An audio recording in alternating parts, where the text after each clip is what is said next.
правим грандиозни планове за бъдещето си, обаче повечето неща, които ценим в животите си, са резултат от поредица случайни събития, които не сме планирали изобщо. Правя това видео за бъдещето си аз, за да му кажа, че бъдещето няма да се съобразява с желанията ти. И за много хора това е доста ограничаващо, но всъщност е изключително освобождаващо, защото ни насочва към единствения момент, който има значение, и това е сегашният. И да помрачаваш този момент с кисели физиономии за провалени минали надежди или грижи за бъдещето, би било изключително глупаво и странно, ако всички не го правихме постоянно. И кой знае, може би дори не съществуваме в бъдещето, за което толкова се притесняваме. За Бога, ще дойде ден, в който ще имаш причина да се чувстваш зле.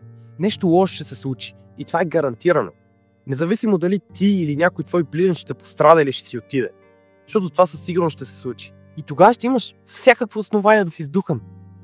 Кажи тогава защо го правиш днес, когато нищо лошо не се е случило.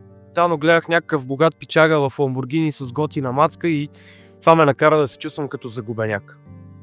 Добре, кажи ми за тези 20 секунди дали разбра, че този човек е изгубил баща си на 16, че семейството му е живяло в мизерия, че искал да се самоубие многократно. И осъзнаваш ли, че той би дал всичко да бъде на твое място, да има нещата, които ти имаш, но които взимаш за даденост и пренебрегваш. Феноменално как съвременните информационни канали са ни убедили, че сме бедни и изостанали. И младежите особено най-много страдаме от това. Толкова често забравяме колко сме богати всъщност. И как хората, на които се възхищаваме, биха дали абсолютно всичко, за да бъдат на наше място.